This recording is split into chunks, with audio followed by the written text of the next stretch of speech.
Entonces, bueno, chicos, empezamos por ahí, porque entonces ahí nos quedamos. Bienvenidos. Esto lo vimos, ¿verdad? Sabiendo entonces qué es salud mental, podemos nosotros empezar a definir qué no es salud mental, ¿no? Ah, ok, lo estás viendo en Netflix. Buenísimo. Y sí, les dije que vieran Mindhunter, que en Mindhunter aparecía el caso de Edmund Kemper, Manson y otros asesinos seriales de esa época, ¿no? De los años 70. Entonces, bueno, los pongo en contexto, ¿verdad? Rapidísimo. La semana pasada estábamos viendo, digamos, la correlación que existe entre personalidad, los aspectos genéticos que hay inmersos en ellos. ¿Por qué? Porque nosotros siempre nos enfocamos en la parte emocional, ¿no? Y nos enfocamos siempre en las teorías muy criminológicas dentro de la psicología criminal. Pero dentro de la psicología pura, nosotros tenemos también muchas teorías específicas y muy buenas para estudiar la personalidad, no solamente de los criminales, sino, o sea, no solamente de asesinos seriales como estos, sino como otros casitos que les traje hoy acá, para que ustedes empiecen a ver cómo es que se mueve la psicología, la terapia, lo criminal versus lo no criminal, ¿no? Entonces, en esto nos quedamos y creo que aquí, ¿no? Entonces, decíamos la semana pasada un caso atípico. Vamos a leer un poquito este caso. Sí, Keila, muchísimo, porque aparte, bueno, ya vamos a ver su discurso, ya vamos a ver sus discursos. Fíjense entonces. Este es Edmund Kemper y fíjense lo que él dijo, ¿no? Siento que esto que voy a decir suene muy frío, pero yo necesitaba tener un tipo particular de experiencia con una persona y para poseerla de la forma que yo quería, tenía que extraerla de su cuerpo. Esto lo dijo él en una entrevista que le hicieron y este extracto de discurso lo pone Garrido Genovés en uno de sus libros. En el inicio de uno de sus libros y bueno, de ahí lo tomé como para que tengan la referencia. Entonces, fíjense, con esto quiero que ustedes empiecen a identificarse con los discursos y con las palabras específicas que hay dentro de los discursos, ¿no? Él dice acá algo muy curioso, dice, siento que lo que voy a decir suene frío. Pareciera entonces que él sabe lo que es ser una persona fría y ser una persona empática, ¿no? Pareciera que él entiende todo lo que hay en su contexto. Entonces, si esto es así, aparentemente esta persona entiende todo lo que hay en su contexto, nosotros estamos descartando de por sí, muchachos, que este sujeto tenga un trastorno psicótico o un trastorno disociativo. Los trastornos psicóticos y disociativos son los trastornos en los que la persona no sabe quién es él. ¿Ok? Yo no sé quién soy, no sé por qué lo hice, alguien me dijo que lo hiciera. Entonces, él aquí está diciendo, mira, perdón, parece que lo que voy a decir es muy frío, pero pues a mí yo quiero estar tan cerca de la gente que la forma de estar cerca de la gente es extrayéndola. Allí es donde está, digamos, esta justificación psicopática más que psicótica, ¿ok? Entonces quiero que lo tengan en cuenta. Y empezamos a narrar entonces los delitos de Edmund Kemper. Dice, entre mayo de 1972 y febrero de 1973, Kemper mató a diversos estudiantes que encontraba en la autopista, a las cuales llevaba a zonas rurales aisladas para matarlas, acuchillándolas con armas de fuego o asfixia, y después trasladadas a su apartamento donde practicaba necrofilia para posteriormente desmembrar los cuerpos. ¿Ok? Fíjense que... saludos, Marcia. Fíjense que practicaba la necrofilia. La necrofilia dentro de la psicopatología entra en el compendio patológico de las parafilias, ¿ok? Las parafilias. Creo que sí vimos tantito esto la semana pasada. ¿Ok? Entonces, desmembraba sus cuerpos y abusaba de los cadáveres sexualmente, ¿no? De los cuerpos. Entonces, continúo. Usualmente arrojaba los cuerpos desmembrados a barrancos o los sepultaba en campo, pero en cierta ocasión enterró la cabeza de una víctima de 15 años en el jardín de su madre, en una especie de broma divertida.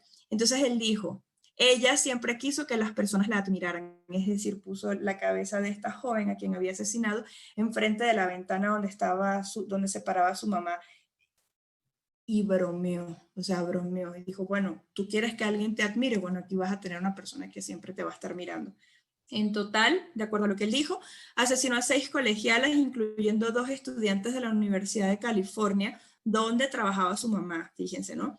Y una del Cabrillo College. Reveladoramente, después de discutir con su madre, era cuando él cometía los asesinatos. Ya nos está dando, digo, no la resolución del caso, no la justificación o la explicación del caso, pero nos está diciendo en qué momento él cometía los asesinatos, ¿no? En abril del 73, Kemper golpeó repetida y violentamente a su madre hasta matarla con un martillo de zapatero mientras ésta dormía. La decapitó, violó su cabeza, la cual usó como diana, y arrojó sus cuerdas vocales al triturador de la cocina. En su declaración, Kemper dijo que eso parecía apropiado tanto como ella me maldijo, gritó y chilló por muchos años. Pareciera que él está justificando que su mamá lo maltrató por muchísimo tiempo y por eso lo justo era que muriera de esa forma, ¿no? Finalmente, comió parte de sus órganos, o sea que aquí estamos también hablando de canibalismo, y durmió 4 noches con el cuerpo en estado de putrefacción. Pero la cosa no quedó ahí. Invitó a casa a una de las mejores amigas de su madre, ajena totalmente de lo que había ocurrido, y la estranguló.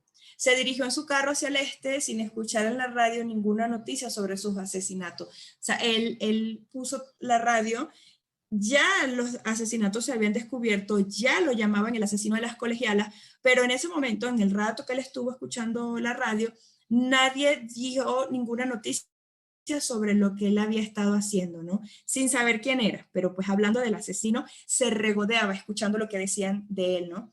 Se dirigió en coche, entonces cuando no escuchó ninguna noticia sobre sus asesinatos, se desilusionó y llamó a la policía para confesar que él era el asesino de las colegialas. Les confesó qué había hecho y dónde podían encontrar los cuerpos, además de que reconoció su necrofilia y el canibalismo. Durante el juicio, él alegó locura, ¿no? Y fue hallado culpable por 8 cargos de asesinato. Pidió la pena capital, pero en ese momento no la estaban ejecutando, ¿no? Entonces, bueno, ¿qué rasgos de personalidad normales y patológicos pueden detectar? ¿Qué características compartes tú? Esto entonces sí lo vimos, ¿no? ¿Qué preguntas realizarías para constatar o descartar un trastorno mental o un trastorno de personalidad? Tenemos que irnos a las funciones del psiquismo, ¿no? Para ya responderles esto, ¿no? Entonces tenemos que irnos a juicio, a lucidez, al nivel de pensamiento, al contenido del pensamiento, al curso del pensamiento, al curso del lenguaje, cómo dice lo que dice, ¿no? Y los rasgos, las características que, al menos desde mi perspectiva, que compartimos la mayoría de nosotros con este caso es la necesidad de reconocimiento, porque todos tenemos necesidad de reconocimiento, ¿ok? Digo, la parte normal, ¿ok? Fíjense que yo les pongo acá, ¿qué característica compartes tú o algún conocido con Edmund Kemper? Evidentemente apartando la parte criminal, apartando la parte psicopatológica, pero hay muchos rasgos que nosotros, sin ser este tipo de persona, compartimos. La poca tolerancia a la frustración, el resentimiento a veces que tenemos con nuestros padres, la necesidad de reconocimiento, el odio, ¿okay? Que nos puede generar el hecho de ser unas personas, el hecho de ser como somos. Edmund Kemper tenía mucho trauma personal porque era muy alto y era, pues tenía un cuerpo que él llamaba, pues tenía un cuerpo como fofo, ¿no? Y entonces, según él, entonces él se sentía muy inseguro por su aspecto físico y esto lo hacía ser una persona, y lo sabemos, que no se podía acercar adecuadamente a las chicas, que se sentía súper inadaptado delante de ellas, ¿no? Entonces, son características que nosotros compartimos con Edmund Kemper sin necesidad nosotros de ser, gracias a Dios, no unos delincuentes necrofílicos o caníbales. Entonces, fíjense, ese es un caso atípico, ¿verdad? Su detonante eran las discusiones con su madre. Parece que sí, Keila, parece que ese era su detonante, ¿no? Porque en todas las situaciones tiene que haber un factor detonante. Pareciera entonces que por lo que él dice, el detonante era su mamá. Complejo. O sea, la complejidad sería como un aspecto predisponente para que él sea delincuente, porque es algo que viene con él afecta. No, complejos tenemos todos, Margarita. el complejo es un factor social, ¿no? Que se va instaurando en nosotros a partir de las creencias que nosotros tenemos, ¿no? Si a mí me dicen que las personas con cabello amarillo son las personas que son guapas, ¿no? Yo tengo cabello negro, entonces yo voy a crecer creyéndome que yo no soy guapa. Pero si en mi caso me dicen que las personas guapas son las de cabello amarillo, pero que las más inteligentes son de cabello negro, entonces ¿hacia dónde yo voy a dirigir mi atención? ¿A la inteligencia o a la belleza? Entonces son creencias que vienen instauradas en nuestro hogar y son creencias que no generan rasgos de personalidad, rasgos que ya vamos a ver, de repente rasgos introvertidos, rasgos de extraversión, rasgos de neuroticismo, pero no son predisponentes, simplemente son un factor. Recuerden que nosotros aquí hablamos de factores, primero que nada, o sea, son situaciones multifactoriales y son situaciones, si puedo emplear la palabra, multicomplejos, ¿no? Y lo que nosotros estamos tratando de determinar es que realmente lo que nos separa, a ver, sin dar la respuesta, ¿no? Tratando de determinar qué es lo que nos separa a nosotros verdaderamente de estos delincuentes. Si, por ejemplo, así como les acabo de exponer de Edmund Kemper, desde el plano normal, nosotros compartimos características con algunos delincuentes, ¿no? La poca tolerancia a la frustración. Yo no tengo mucha tolerancia a la frustración. O sea, sí puedo como sentirme muy enojada cuando algo no se me da. O sea, sí me tengo que regular mucho. Y como yo, pues sé que hay muchísimas personas. A veces tampoco tenemos mucha postergación a la gratificación. Queremos todo inmediato, ¿no? Somos de conducta inmediatista. Pero ¿por qué este Uber se tarda tanto? Así de, oye, son 6 minutos, no, es que necesito que venga ya. Entonces, tenemos conducta inmediatista, tenemos poca tolerancia a la frustración, necesitamos reconocimiento, muchos venimos de hogares disfuncionales. Entonces, te pones a ver y son características que los grandes investigadores criminales han dicho, ay, bueno, sí, este viene de un hogar de esa forma. Bueno, pero yo también vengo de un hogar de esa forma, ¿no? Y todos y muchos de nosotros hemos pasado por situaciones que nos generan complejos, ¿no? O sea, el acné, la forma del cabello, la forma de la cara, la forma del cuerpo, el tipo de cuerpo. Entonces, no necesariamente esto es un detonante. Sin embargo, es una causa, porque estamos hablando de que en el delincuente sus decisiones son multifactoriales, es decir, si descartamos el factor genético, nos enfocamos en el factor social. Si descartamos el factor social, nos vamos al factor personal. Entonces, en el caso de Edmund Kemper, pareciera que había mucho rechazo de su mamá. No sabemos si de repente el referente femenino que él tenía, porque nuestros padres son eso, nuestros padres se convierten en nuestro principal referente, si nuestro referente emocional primario nos llenó de complejos. Entonces yo voy si tengo un nivel cognitivo muy bajo o un nivel emocional muy bajo, yo voy a relacionar todas las mujeres que se me acerquen, ¿okay? Con esta primera mujer que a mí me enseñó cómo era o el amor o las relaciones o cómo soy yo frente a los demás. Y en este caso, ese principal referente era su mamá, ¿no? No sabemos cómo porque finalmente solo tenemos su discurso, ¿no? Tal vez exageró, tal vez minimizó, pues no lo sabemos, su mamá ya no vivió para contarnos cómo fue la historia. Lo que sí sabemos es que era un chico acomplejado y lo que sí sabemos es que tenía mucha rabia por su mamá, ¿no? Entonces, a ver qué están diciendo por acá. Ajá, Evelyn dice, sí, de lo que nos impone la sociedad. Sí, por eso nos llenamos de complejo.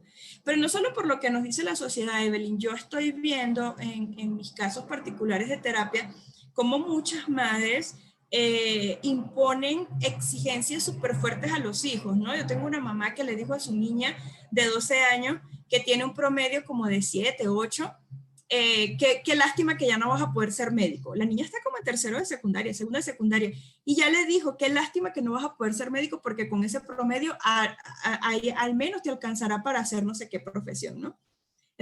Entonces yo le dije, pero ¿por qué le dijiste eso? ¿Por qué le vas a decir eso a tu hija? ¿Por qué la vas a estigmatizar? Bueno, porque para estudiar medicina se requiere de 10, pero ¿quién eres tú para darle ese mensaje a tu hija, no? O sea, imagínate la poca confianza que va a tener tu hija de aquí a todo lo que le queda de años escolares, si ya tú la estás condenando a que médico no va a ser, médico no vas a ser, o sea, es muy fuerte. Y esto no es criminal, esto no es una conducta criminológica, entonces fíjense cómo nosotros nosotros, desde nuestro discurso, predisponemos y etiquetamos a nuestros hijos, ¿no? Y que eso se va gestando, tal vez no todos se convierten en delincuentes, pero sí. Nos vamos llenando de complejos, pero los complejos surgen allí en nuestro hogar. La sociedad lo que hace es enfatizarlos, ¿no? Ay, sí, las más bonitas son las rubias, o las más bonitas son las pelinegras, o las más bonitas son las flacas, las gordas, qué sé yo, ¿no? Entonces nosotros lo que hacemos es empezar a compararnos, y de allí es donde surgen los complejos, ¿no? Me dice Boris, la crítica moralista, ideologística, religionista y racista de su madre que veía en él hacía también que lo trate de esa forma, pues ella pasó lo mismo y descargó desquitándose con un niño que no podía defenderse, no solo porque era un niño, sino porque así lo ordenaba su madre. Ah, bueno, por este mismo referente, ¿no? Entonces, lo que yo veo lo voy replicando hasta mis nietos, ¿no? Hasta la próxima generación y la próxima generación a la próxima y sucesivamente. Muchas gracias, Boris. Juan dice, ¿sería posible pensar que las mujeres que asesinó tenían algún rasgo parecido a su madre o sufrió algún rechazo o burla parte de ella? Sería interesante, Juan. Él explica mucho de esto en la serie. Mírate la serie Mindhunter. Él da muchas explicaciones sobre, pues, de hecho, es uno de los delincuentes que más participó con el psicólogo criminal que estaba haciendo la investigación. De hecho, tuvieron ahí como una ligera fascinación porque a veces uno se enamora de este tipo de casos. Yo se los digo con mucha, con conocimiento de causa, ¿ok? Se los digo, uno se enamora de estos casos porque uno quiere saber y saber y saber y saber. Vete, mírate la serie, Juan, y me cuentas. Uy, no sabía que tenían los audífonos prendidos, muchachos. Ok, Margarita me dice, a mí me dijeron algo así en la escuela por tener un solo 17 entre tantos 20. Margarita, supone que eres de Venezuela. En Venezuela, ¿cómo se llama? Nuestras calificaciones son hasta 20 y 10 es como aquí en México sería 5 o 6, creo. Ahora estudio 2 carreras y es como, ¿quién no va a poder estudiar? Exacto, imagínate. A mí me da mucha rabia, a mí a veces me da mucha rabia lidiar con los padres. Entiendo que los padres no saben, no vienen con un manual, pero sí da un poco de rabia, ¿no? Situaciones simples que emplean los padres, en caso de ser la negrita de la familia, pero obvio despectivo. Uy, Keila, sí, sí, es terrible. Lo que sucede es que uno con la adultez lo va resignificando, ¿no? Y dice Viviana, no, porque también trató de asesinar a un hombre, porque el hombre tenía rasgos fisiológicos, gestos y características de su madre, por eso lo intentó asesinar. Bueno, pues chicos, muchas gracias por estar comentando, por estar despiertos. Les voy a decir una cosa aquí entre nosotros 50 y tantos que estamos en la clase. El seminario que di la semana pasada, que fueron 4 días, yo me sentí súper frustrada al terminar la clase. Me sentí un poco frustrada porque fue una clase de 4 días, igual, una jornada súper larga. Y al terminar fue así como preguntas, preguntas, preguntas, preguntas. Ay, y mire, ¿y qué hace fulano de tal? Bueno, pues yo así. Me hicieron que sí 3 o 4 preguntas de 4 días de capacitación. Y yo me sentí muy frustrada. Yo dije, bueno, o no entendieron, o se durmieron, o no les gustó, porque eso es lo que uno cree, ¿no? Entonces, a mí no me molesta que ustedes comenten en el chat. Si los puedo leer a todos, chéveres. Si no, pues igual ustedes comenten allí. Ahora vamos a seguir con los casos y fíjense que vuelvo a poner entonces la pregunta, ¿no? Casos atípicos, realmente atípicos, fíjense acá, ¿no? Entonces, como veo que ustedes tienen los micrófonos encendidos, pues vamos a hacer uso de los micrófonos, ¿ok? A ver. ¿Quién quiere leerme? O sea, quiero que nos vayamos como turnando y entonces, a ver quién me lee el primer párrafo. Visión forense. Visión forense porque visión forense dijo, no, sí, Sol está aquí, pero es que no se oye. Si quieres, activa tu micrófono y lee el primer párrafo de este caso que yo les pongo acá, porfa, si estás por ahí. Sí, estoy, Okay. solamente que estoy en el vehículo y no puedo quedar para leer. Uy, lo siento. Ok, entonces vamos a darle Al chance. llegar, me prendo sin problema. Sí, Génesis. Génesis Perfecto. Alvarado, la estoy viendo en la camarita. Lee acá donde empieza hace 2 semanas, firmé la sentencia, léeme ese primer párrafo, por favor.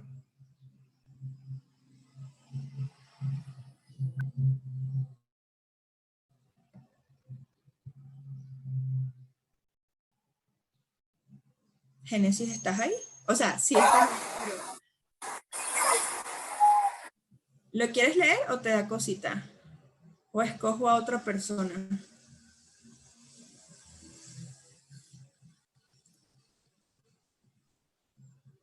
Lo leo yo si No, gustan. no, ya estoy aquí. Disculpe. Ok. A ver, hace 2 semanas firmé la sentencia de divorcio. Alfredo, mi ex esposo, dice que ya no soportó seguir viviendo conmigo. Parece que me volví una mujer insegura. Traté de explicarle que después de una infidelidad es difícil volver a confiar, pero él no dejó repetir que si me fue infiel fue porque dejé de ser interesante. Repite, que me volví una mujer aburrida, que ya ni siquiera me cuidaba físicamente. Me reclama porque solo tenía tiempo para los niños. Me siento tan triste, tan poca mujer. Parece que se me escurrieron 17 años de vida. ¿Cómo le explico a mi tiempo que me perdí? Suena la alarma. Debo llevar a los niños a la escuela. Alejandra me pidió un pastel, gracias a Dios pude terminarle. La maqueta de Alfredito quedó preciosa. Muy bien. La terminamos a las 11 de la noche, dice. Ok. Gracias, Génesis. Ahora bien, yo les pongo este ejemplo acá, ¿verdad? Y ustedes van a decir, bueno, pero ¿y dónde está el delito? No, fíjense entonces, las preguntas que entonces nosotros nos hacemos, ¿no? ¿Qué es lo más resaltante de este discurso, del discurso de esta mujer, ¿no? Segunda pregunta, ¿será que sus palabras nos suenan y nos resuenan a depresión? ¿Creen ustedes que ella esté ansiosa?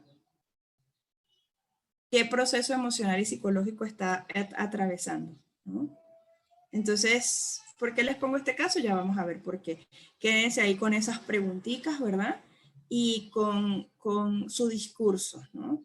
Y vamos con un segundo caso. Entonces, voy a volver a ponerlos por acá. Pero es que...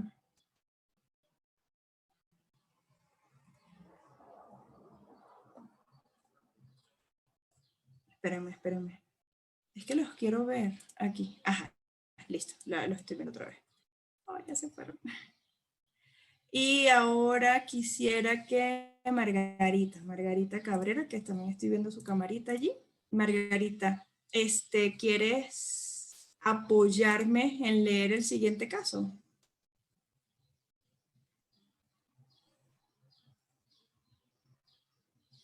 ¿Sí? ¿Sí se me escucha? Ok, ya, sí, ya te vi, sí. Listo. Soy Alicia, me siento fuera de la realidad. Trabajo en Polanco y me da miedo ir sola en carro. El otro día casi me choqué con el Metrobús. Me imaginé muerta. Le he pedido a mi papá que me acompañe. Me asusta no presentar los resultados en la junta directiva. No me dio tiempo para arreglarme las uñas, me las comí. Seguro se van a burlar. Siempre tienen un chiste para mí, no los oigo, pero se les ve. Nadie sabe lo que yo siento. Casi no duermo pensando en que siempre seré una fracasada. No sé qué sentido tiene la vida. Tengo todo para ser feliz y no puedo. Entonces, gracias Margarita. Entonces aquí igual, ¿no? Nos hacemos algunas preguntas. ¿Qué es lo que leemos sobre su discurso? ¿Qué trastorno pareciera que ella nos está, qué trastorno pareciera que está reflejando lo que ella nos está contando, ¿no? Y esto es un discurso normal, o sea, esto es como, ay, sí, hola, ¿cómo estás, Margarita? Ay, bueno, aquí, ¿sabes? Durmiendo que siempre, pensando que siempre será una fracasada, que no tenga sentido mi vida. No, o sea, esto sería un discurso normal. Entonces, para nosotros no, bueno, sí, ¿por qué no? Ustedes, vamos a darles el chance, ¿no? Para no ser tan directiva. ¿Ustedes creen que el primer caso, lo pongan ahí, me van a poner así, fíjense. Lean por favor el chat. Van a poner 1 igual a depresión, ¿no? Si es lo que creen. Así, 1 igual a depresión. 2 igual a ansiedad. Vamos a poner otra vez depresión. Así lo van a poner. ¿Qué es lo que ustedes creen? Grosso modo, lo que ustedes han escuchado de psicopatología, lo que ustedes han escuchado de que tienen... No, yo les puse un ejemplo. O sea, pongan ustedes la que creen. Puede ser ansiedad, puede ser depresión, puede ser idea suicida. Pongan 1 tal cosa y 2 tal cosa. Dice Juan José, el 1 es depresión y ansiedad y el 2 baja autoestima, ¿ok? Dice Viviana que es depresión. Muy bien. Recuerden que nosotros, caso 1, ansiedad, dice Nitzia, recuerden que dar diagnóstico no es tan sencillo, pero pues yo les puse ejemplos como bien puntuales, con signos bien puntuales, ¿no? Depresión, dice Shirley, ¿ok? Y por supuesto, estos no son casos criminales porque les dije que estamos analizando ambos contextos, ¿no? Depresión y ansiedad, frustración, dicen Margarita y Keila. Nitzia dice caso 2, problemas de seguridad y autoestima. Depresión baja autoestima, dice Lady. Visión Forese dice 1, depresión, 2, inseguridad. Muy bien, chicos, muy bien. Gracias por comentar. Entonces yo les tengo acá la respuesta, ¿verdad?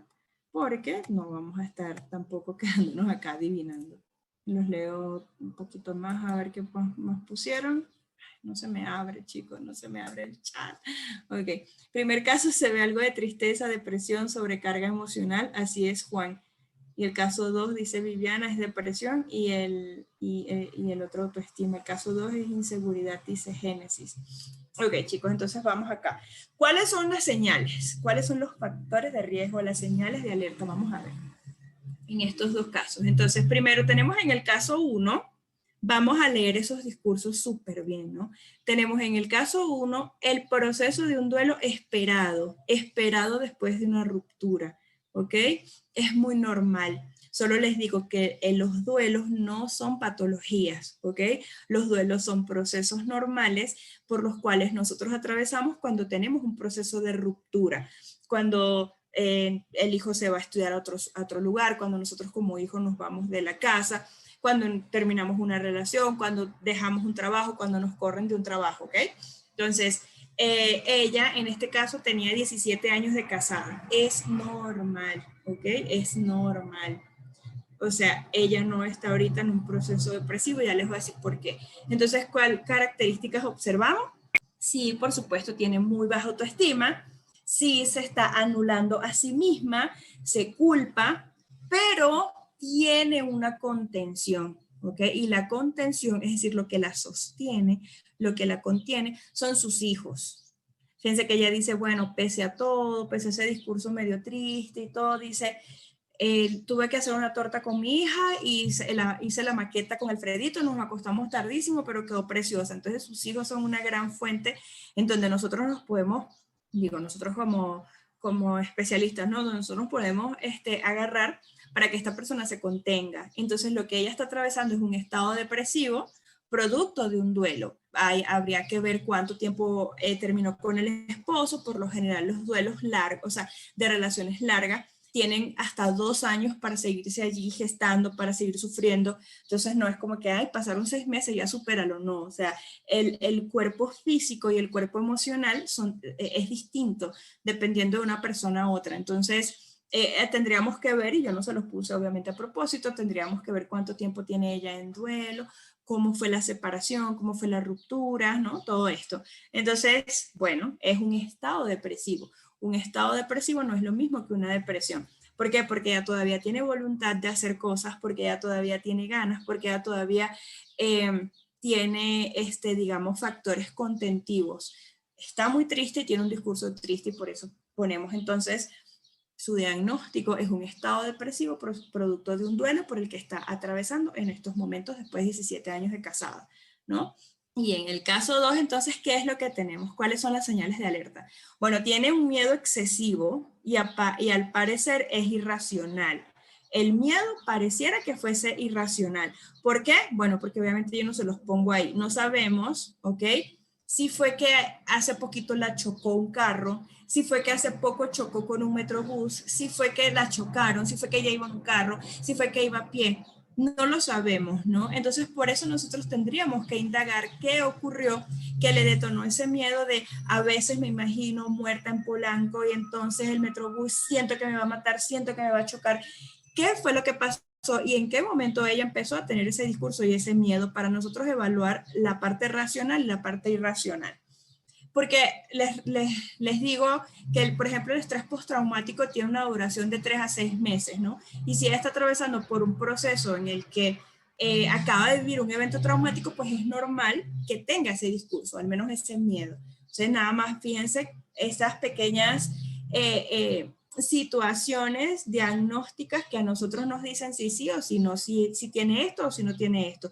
Y para eso sí tenemos que indagar mucho, ¿no? ¿Qué más tiene? Tiene distorsiones de pensamiento, ¿no? O sea, estas distorsiones de pensamiento no son psiquiátricas, son distorsiones que nosotros también tenemos.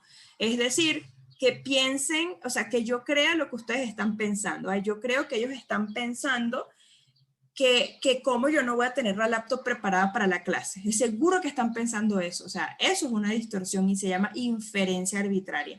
Existen muchas distorsiones de pensamiento y la inferencia arbitraria es una de las más particulares en las que yo pongo el pensamiento del otro, mi miedo, en este caso mi falta, mi falla, ¿no?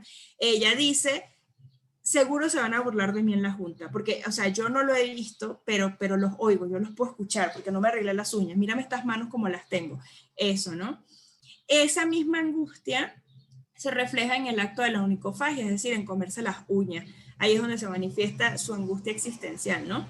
Y tiene pensamientos catastróficos, todos dirigidos a la muerte. Este es un caso de ansiedad, pero no esta ansiedad que a veces a nosotros nos da, ¿no? A nosotros nos puede dar ansiedad presentarnos a dar una clase, nos puede dar ansiedad presentar un examen, pero son estados normales, ¿no? Son estados que nos dicen, bueno, estoy ansiosa, pero tengo que accionar. Cuando hablamos de trastorno generalizado de ansiedad, la persona no es funcional, ¿ok? Entonces, todo lo que sea funcional forma parte de las respuestas naturales del cuerpo. Todo lo que nos haga entonces empezar a ser disfuncionales son las respuestas patológicas de nuestro cuerpo, ¿ok? Entonces los leo, a ver.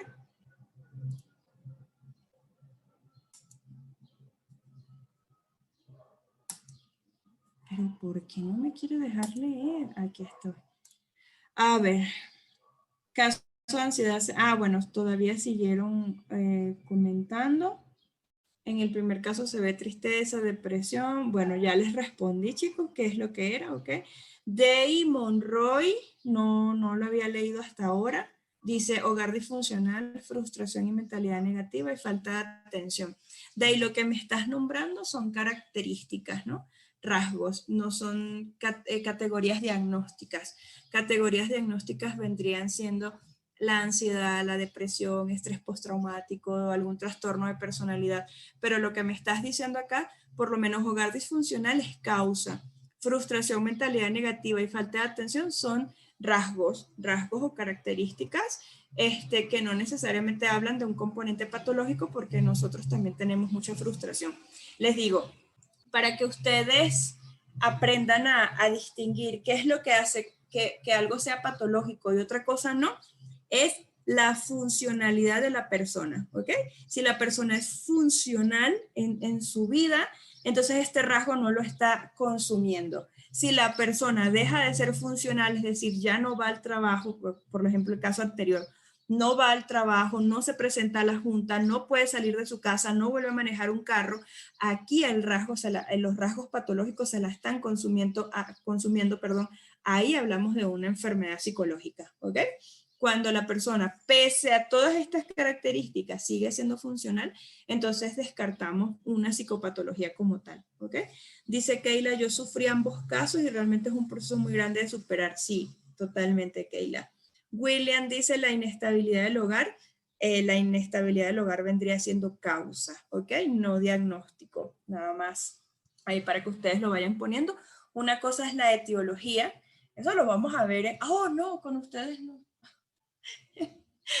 Con ustedes no vemos psicopatología. Entonces les digo, una cosa es la etiología, es decir, las causas de una enfermedad o de un trastorno, y otra cosa son los desencadenantes, ¿no? Entonces nada más para que lo tengan allí presente. Entonces, bueno, chicos, continúo.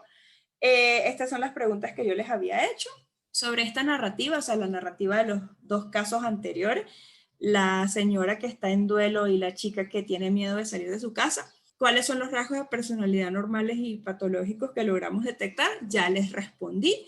¿Qué características compartes tú o algún conocido con el narrador de estos discursos?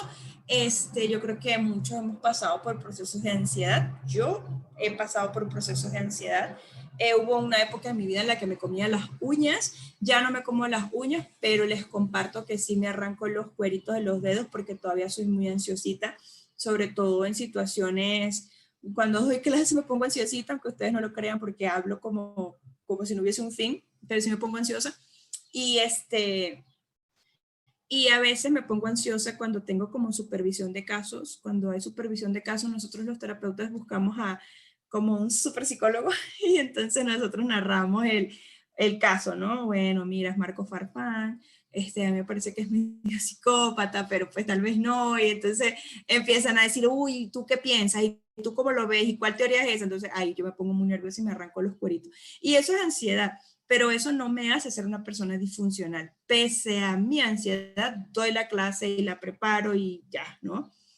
O presento el caso así me haya equivocado en el diagnóstico, porque todos nos equivocamos, ¿no?